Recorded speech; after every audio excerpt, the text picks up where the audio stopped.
October 4th, 1943. Reich Air Ministry, Berlin.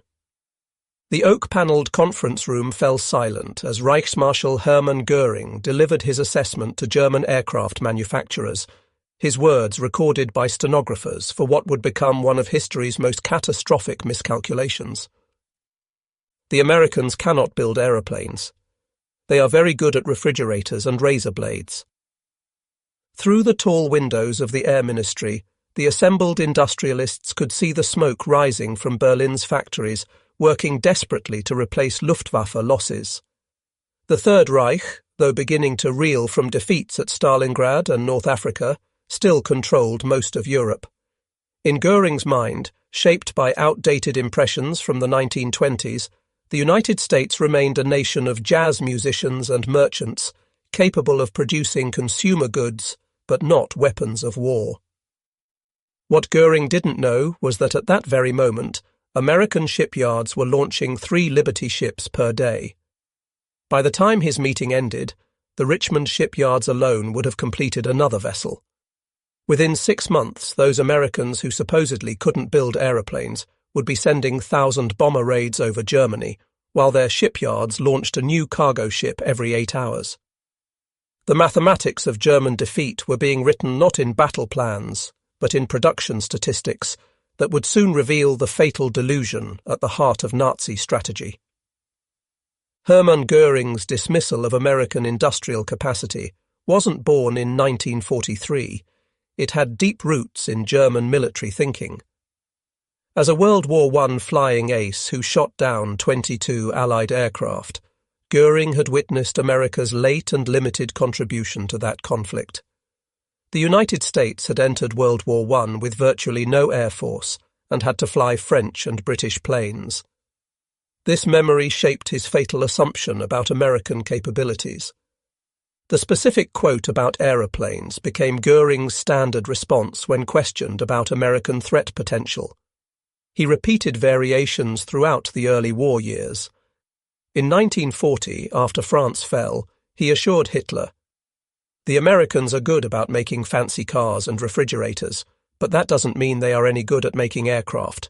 They are bluffing. They are excellent at bluffing." This wasn't merely Göring's personal delusion.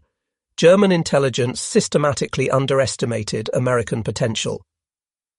In November 1941, Oberst Josef Beppo Schmid, chief of Luftwaffe intelligence, submitted a report stating that American aircraft production could not exceed 400 planes per month.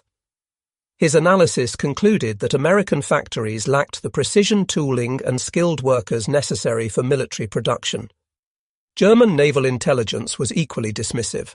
In January 1942, Kapitän zur See Heinz Assmann reported to Admiral Raeder that American shipbuilding capacity was limited to perhaps 1 cargo vessel per week per shipyard.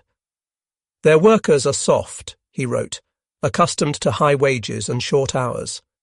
They lack the discipline of German craftsmen."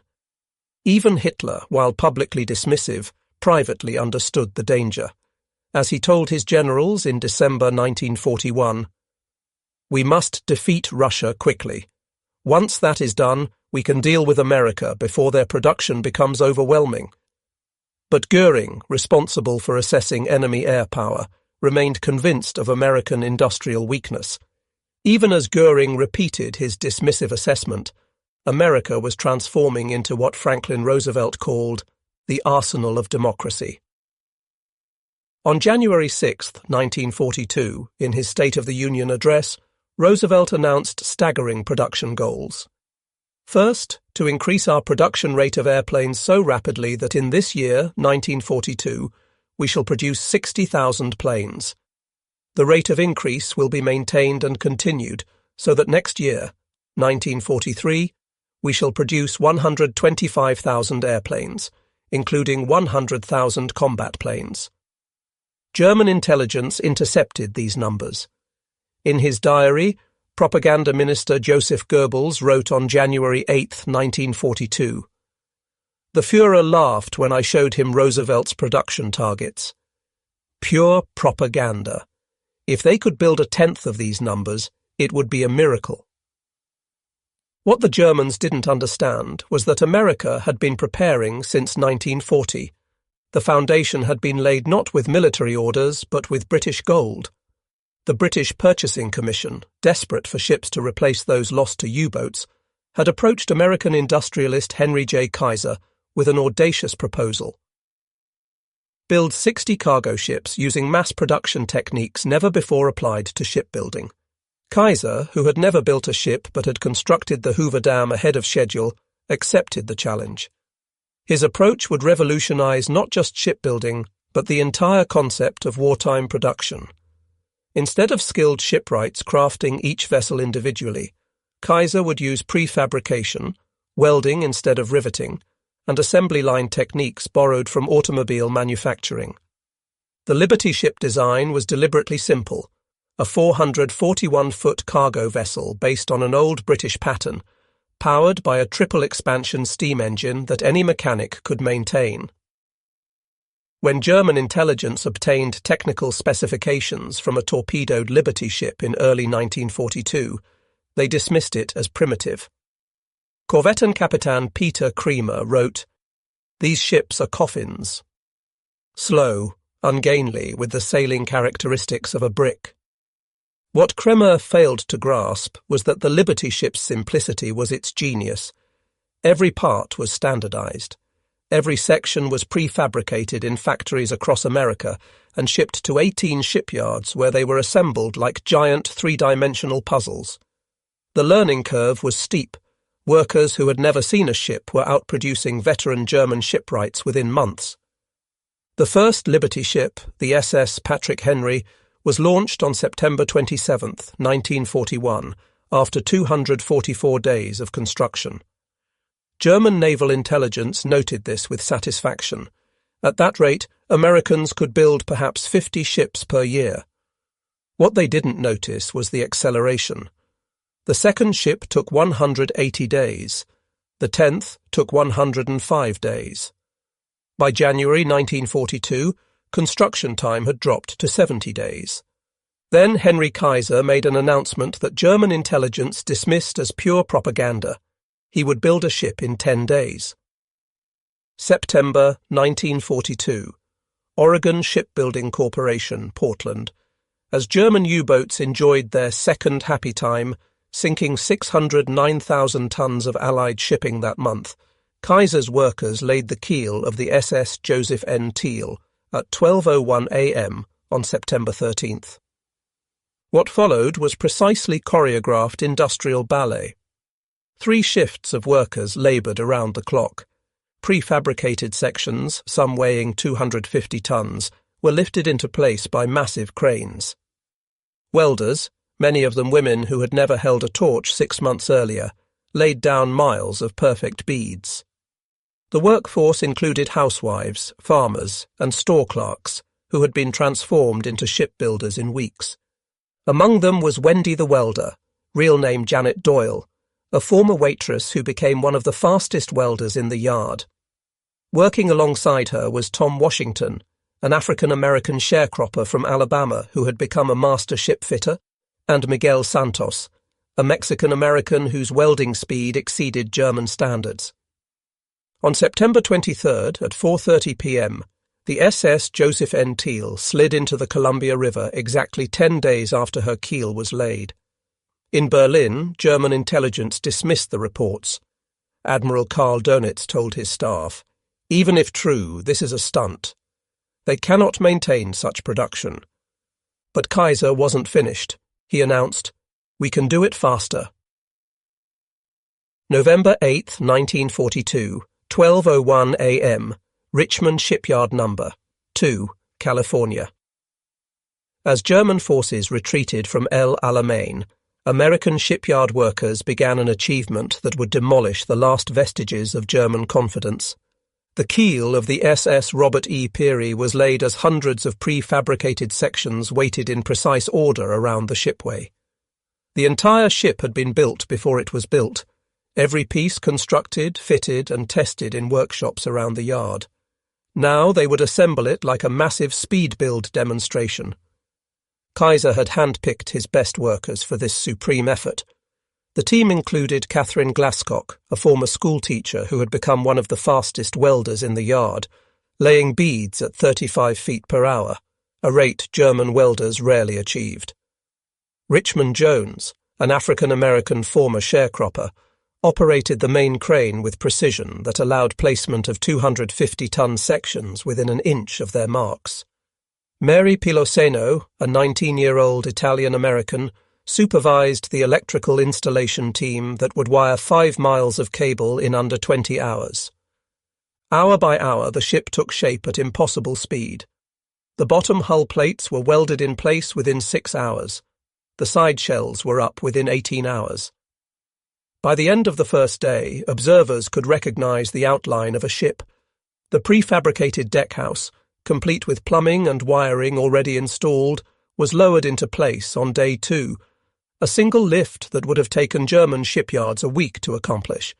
The engine, a 2,500 horsepower triple-expansion steam monster weighing 140 tons, was lowered into place on day 3.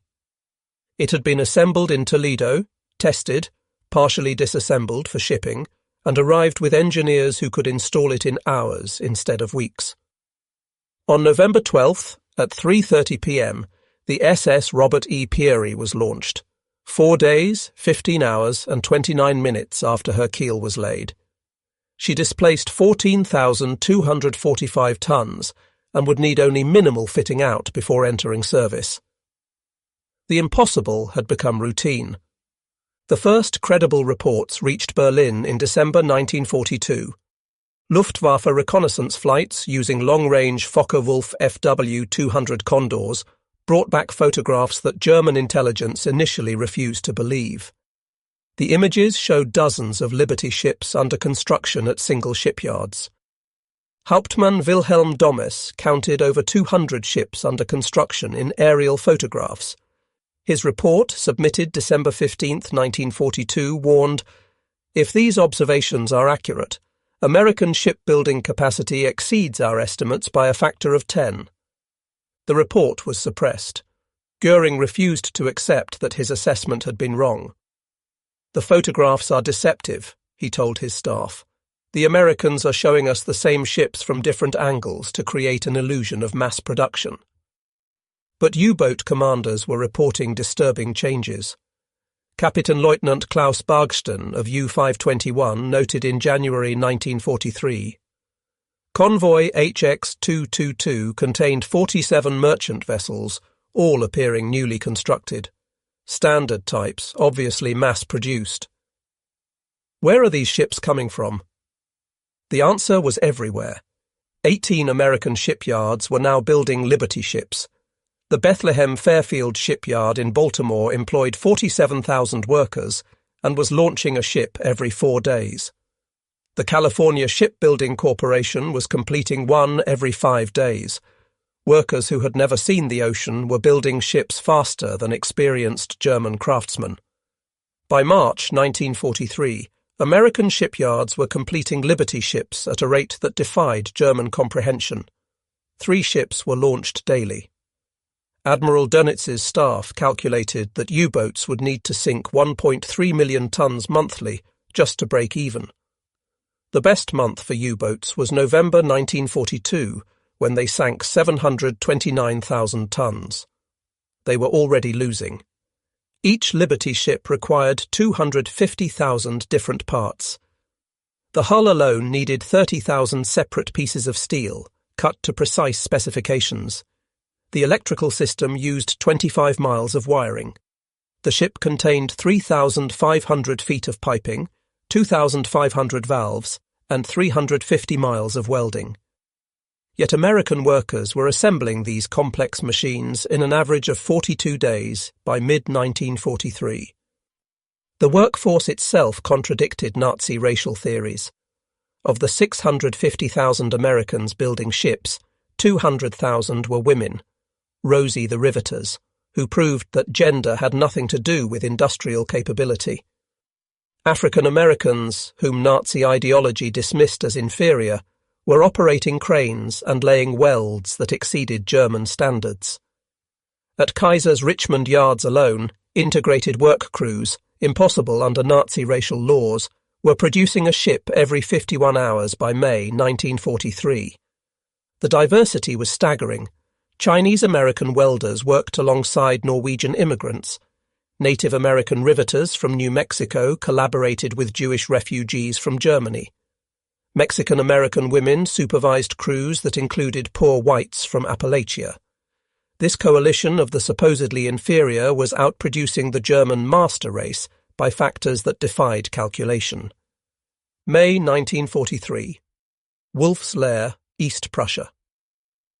Admiral Dönitz stood before Hitler with devastating news.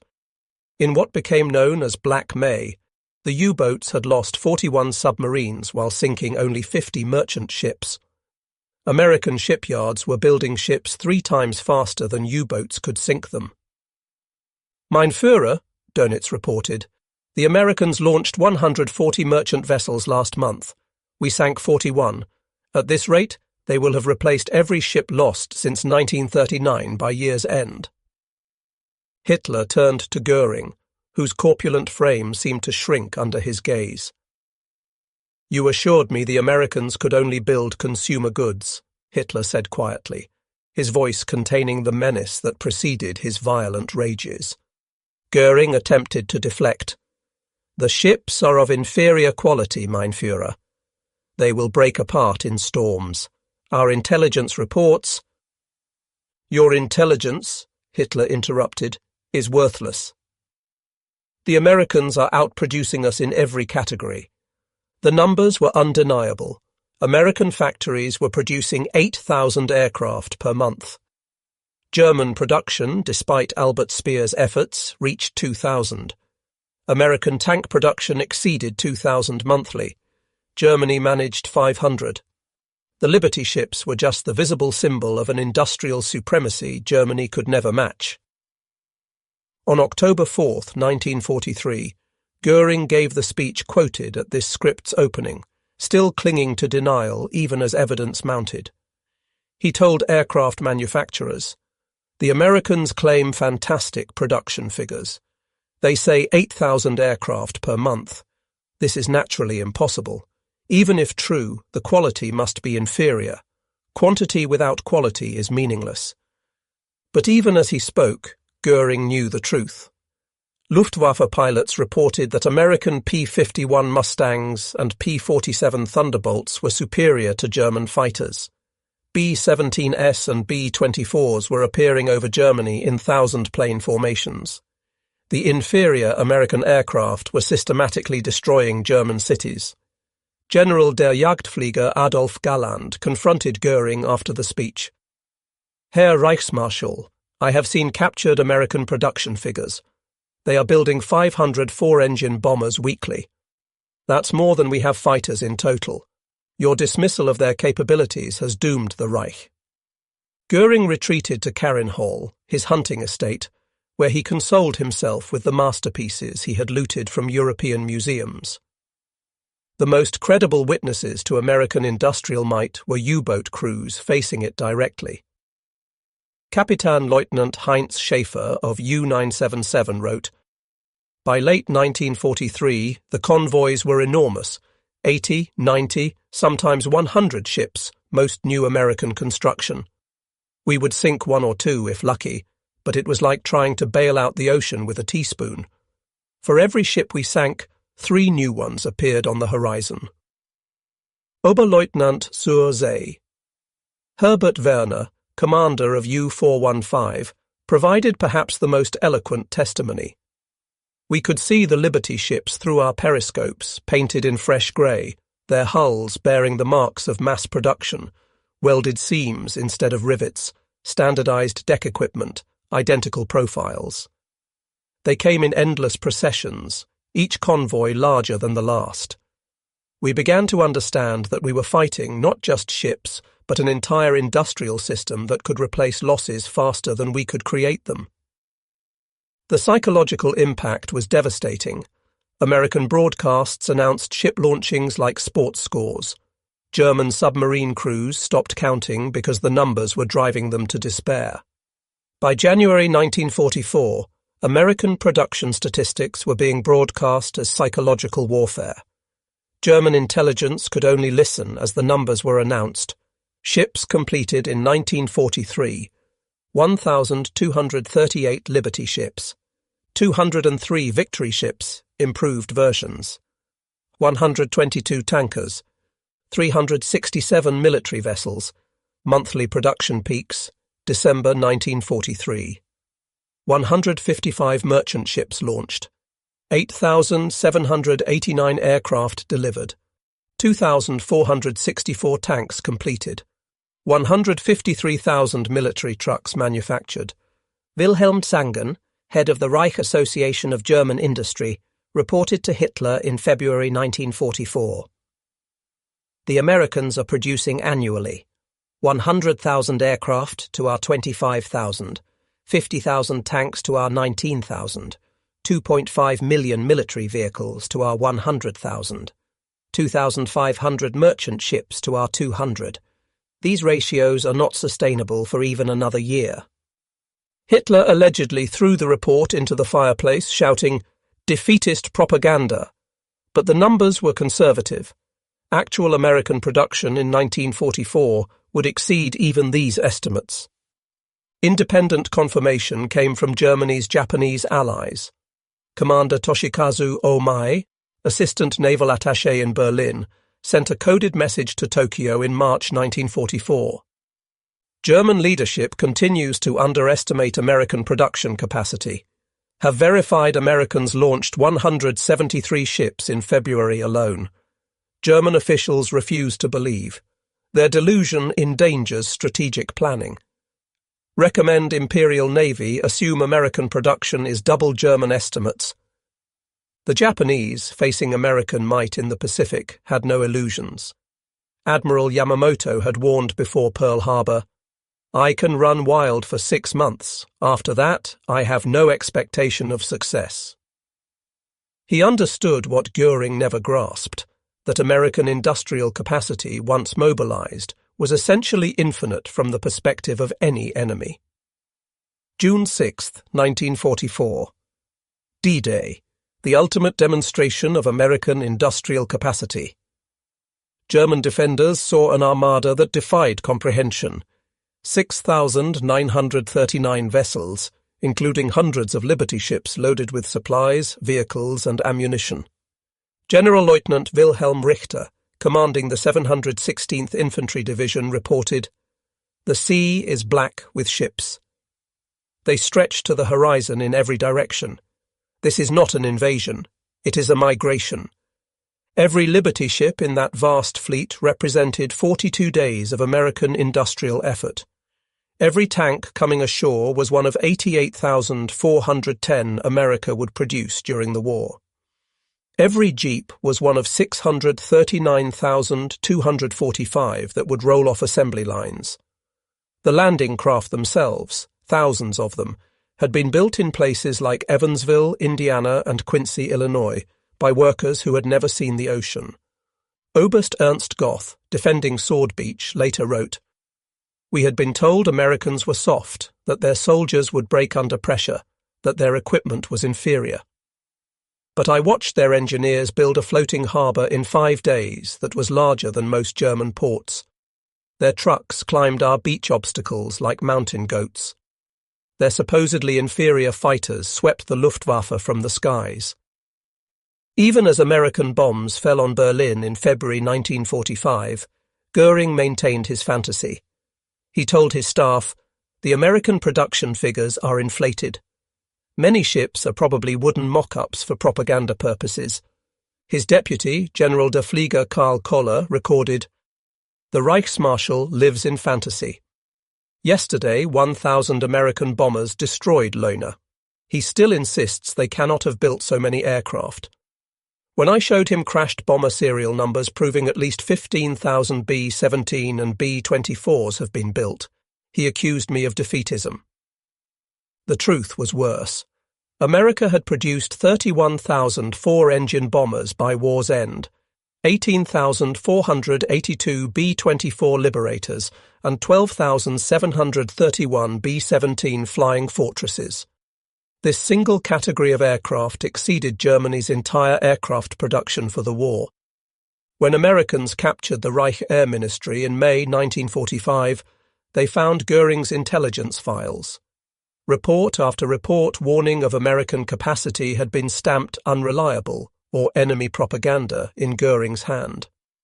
One report from June 1943 stated, American shipyard in Panama, visible from neutral waters, counted 17 Liberty ships under construction simultaneously. Estimated completion rate 1 every 3 days. Göring had written, impossible, agent compromised or insane. Another, from December 1943, announced completion of the 1,000th Liberty ship. Göring's notation, propaganda. Actual number probably less than 200. Major William Hutchinson, reviewing the documents, later wrote, it was staggering to see how completely the German leadership had deluded themselves. They had accurate intelligence but refused to believe it because it contradicted their racial theories and pre-war assumptions. At Nuremberg in 1946, Göring was confronted with production statistics: 2,710 Liberty ships, 531 Victory ships, 296,429 aircraft, 88,410 tanks, 2,383,311 military trucks. Göring responded, these figures represent quantity, not quality. We Germans emphasized quality over quantity. Prosecutor Robert Jackson then showed a captured German report from 1944, written by Göring's own staff, admitting American aircraft were superior in every category: speed, range, armament, and reliability. Göring fell silent. In conversations with psychiatrist Dr. Gustav Gilbert, Göring finally admitted, I underestimated the Americans. I thought they were soft, spoiled by luxury. When I said they could only make consumer goods, I believed it. It was the greatest miscalculation of my life. They buried us under an avalanche of production. German dismissal of American capacity had fatal consequences. Admiral Dönitz continued the U-boat campaign after it became mathematically impossible to win. Of 40,000 men who served in U-boats, 28,000 died. A 70% casualty rate, the highest of any service in any nation during the war. These men died trying to sink ships that were being replaced faster than they could be destroyed. The Luftwaffe, believing Göring's assurances about limited American aircraft production, continued offensive operations long after they should have shifted to pure defense. Result: 433,000 Luftwaffe personnel killed trying to fight an enemy producing 50 aircraft for every German plane. The U-boats themselves tell the story. Germany built 1,162 U-boats during the war. They sank almost 3,000 Allied ships, 175 warships, and 2,825 merchant ships. But the Allies built 5,777 merchant vessels. For every ship sunk, 2 were built. Mathematics doesn't lie, even when Reichsmarshals do. Behind the Liberty ships stood 18 million Americans engaged in war production, more workers than Germany's entire armed forces. The Richmond shipyards alone employed 93,000 workers at peak, more than Germany's entire shipbuilding industry. These workers came from everywhere, shattering Nazi theories about racial and social hierarchy.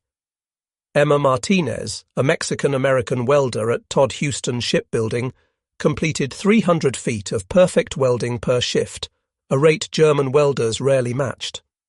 Dorothy Luck, a housewife from Oakland, became a crane operator handling 250-ton lifts.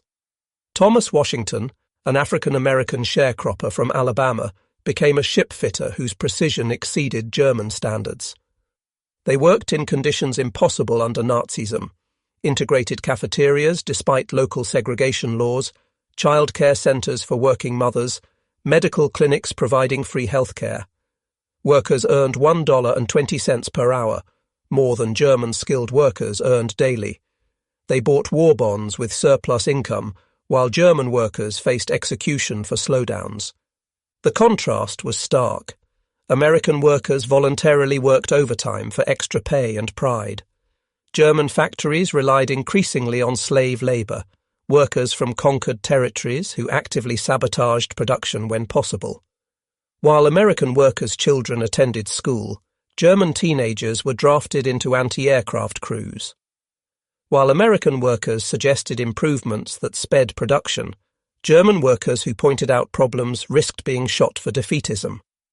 Liberty ships showcased American innovation that Germany couldn't match. Welding replaced riveting, reducing construction time 30% and weight by 600 tons. The technique, developed by Lincoln Electric Company, was so advanced that captured German engineers declared it impossible without seeing demonstrations. Prefabrication reached levels Germany never achieved. Entire deckhouses were built miles from shipyards, complete with plumbing, electrical systems and furniture. They were transported by specially designed rail cars and lifted by cranes that could handle 250 tons, 5 times the capacity of Germany's largest shipyard cranes. The production system itself was revolutionary. Henry Kaiser introduced assembly line techniques where workers specialized in specific tasks.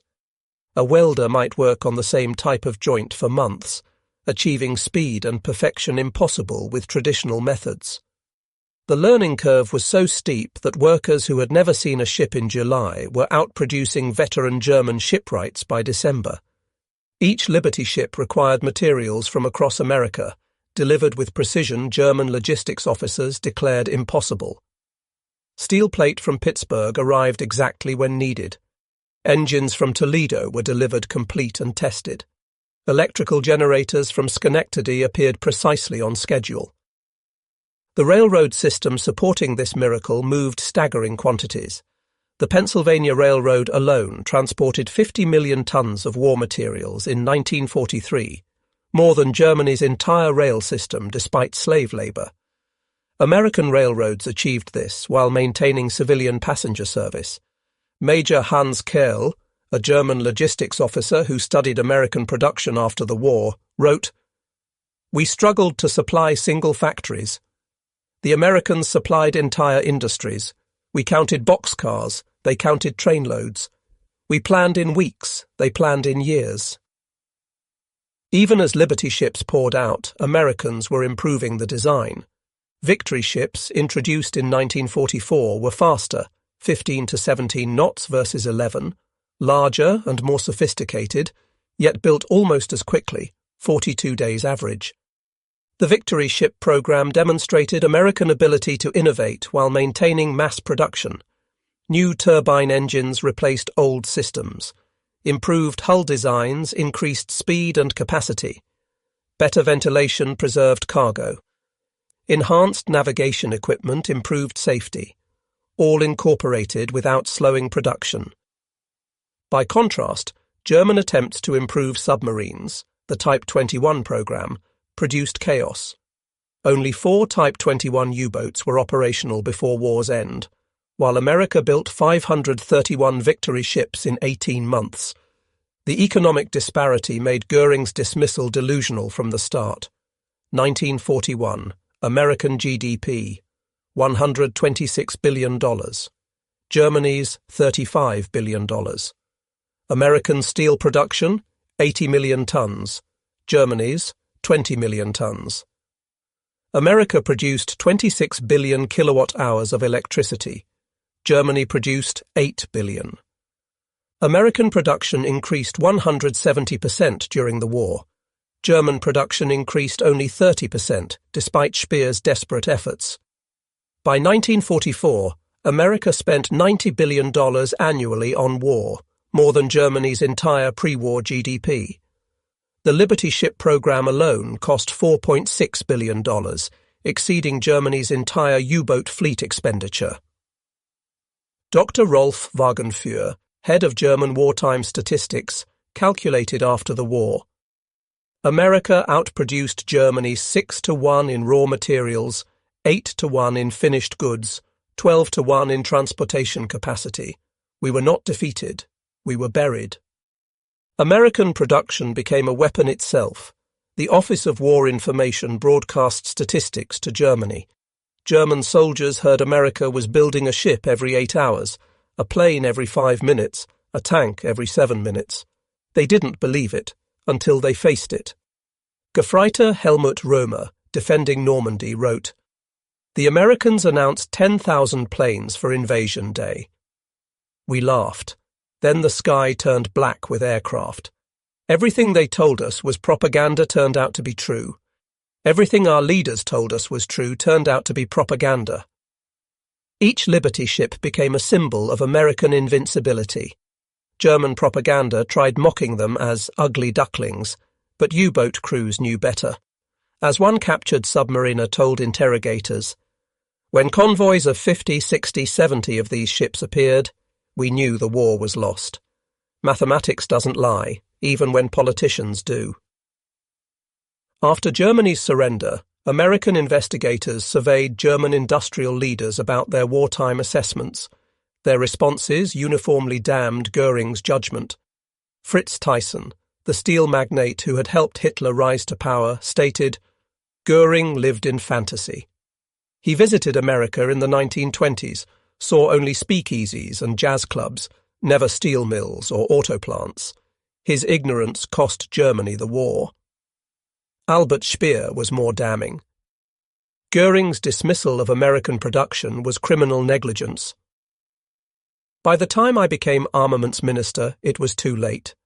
The Americans produced monthly what took us a year.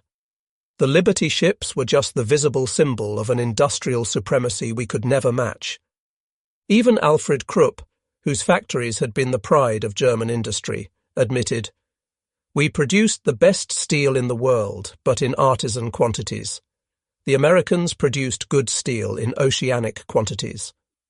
One Liberty ship contained enough steel for 50 Tiger tanks.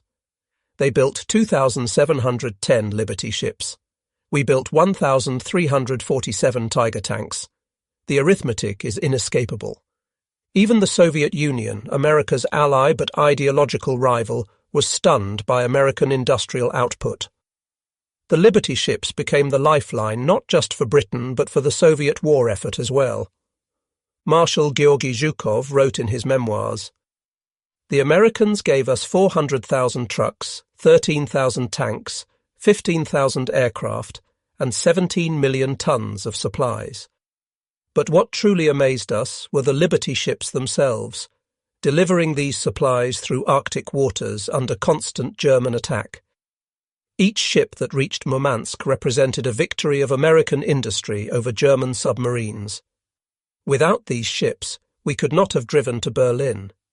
Nikita Khrushchev, who supervised Ukrainian industrial production during the war, was characteristically blunt. "Without American trucks, we couldn't have moved our artillery. Without American steel, we couldn't have built our tanks. Without American food, we couldn't have fed our army. The Liberty ships brought us everything from boots to telephone wire to spam. Göring's dismissal of American industry was a gift to us. It meant Germany underestimated the force that was supplying both fronts against them." Soviet Admiral Nikolai Kuznetsov added perspective. "We lost many ships to German U-boats in the Arctic convoys. But for every ship sunk, the Americans built 3 more. The Germans could sink ships. The Americans could build oceans of them. The ultimate numbers. The final accounting reveals Göring's catastrophic miscalculation. Liberty ships, 2,710 built. 18 shipyards involved. Average construction, 42 days by 1943. Fastest, 4 days, 15 hours, 29 minutes. Total tonnage, 29,292,000 tons. Cost, $1.8 million per ship average. Total merchant ships, 5,777 vessels of all types. 56 million deadweight tons. More than all other nations combined. Shipyard workforce peak, 1.7 million workers. Women, 600,000, 35%. African Americans, 250,000, 14%. Average wage, $1.20 per hour. Comparative production, USA versus Germany. Aircraft, 296,429 versus 111,767. Tanks, 88,410 versus 67,429. Trucks, 2,383,311 versus 350,000. Artillery, 257,390 versus 159,147. Machine guns, 2,679,840 versus 1,100,000. Ammunition, 41 billion rounds versus 8 billion rounds. U-boat war statistics. German U-boats built, 1,162. U-boats destroyed, 785. Allied ships sunk by U-boats, almost 3,000. Allied ships built, 5,777. Net gain, almost 3,000 ships. The Liberty ships transformed more than warfare. They transformed society itself. The shipyard integration, though limited by local laws, provided a model for post-war civil rights advances. Women proved industrial capability permanently, changing the American workforce forever. Kaiser's healthcare system for workers became Kaiser Permanente, now serving 12 million Americans. Production techniques pioneered in the Liberty ship program revolutionized global shipbuilding. Welding replaced riveting worldwide. Prefabrication became standard. The assembly line concept influenced post-war Japanese and Korean shipbuilders, who would eventually surpass American production using techniques Americans invented. Most importantly, Liberty ships proved democracy could mobilize more effectively than totalitarianism, that free workers outproduced slave labor, that diversity meant strength, not weakness. They vindicated Roosevelt's vision of America as the arsenal of democracy. At Nuremberg, awaiting execution, Göring maintained his aristocratic bearing, but could no longer deny reality. In his final statement to the court, he avoided the topic of American production entirely, the silence itself an admission. On October 15, 1946, 2 hours before scheduled execution, Göring committed suicide with a cyanide capsule. He died finally aware of his delusions. Dr. Gustave Gilbert, the prison psychiatrist, recorded Göring's last confession about American industry. "I should have known. A nation that could build the Empire State Building in 410 days could build anything, but I believed our propaganda about American decadence. The Liberty ships should have been named victory ships from the start. They were our defeat made manifest."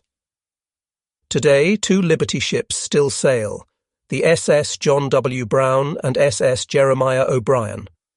They are the last operational witnesses to history's greatest industrial achievement. When they pass the Statue of Liberty on memorial cruises, their whistles echo across waters where U-boats once hunted, reminding us of when democracy was threatened by those who believed it weak. Commander Edward Ellsberg, who supervised salvage operations at Normandy, captured the essence of what Liberty ships represented. They were ugly, slow, and simple. But they were there, thousands of them, carrying everything from Sherman tanks to candy bars, from ammunition to blood plasma. They were the bridge between American factories and the fighting fronts. Göring thought Americans could only make consumer goods. He was wrong. We could make anything, including victory.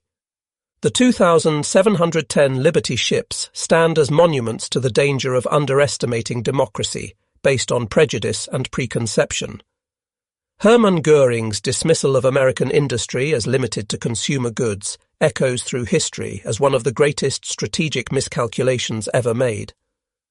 While he clung to fantasies about American weakness, American workers were proving that in the arsenal of democracy, the only limitation was imagination, and the only shortage was of enemies foolish enough to test its capacity. The Liberty ships were not just cargo vessels. They were 10,000-ton proof that freedom, properly mobilized, could outproduce tyranny by margins that rendered military genius irrelevant. They proved that wars could be won in factories as surely as on battlefields, and that those who dismiss industrial capacity in favour of racial mythology do so at their mortal peril.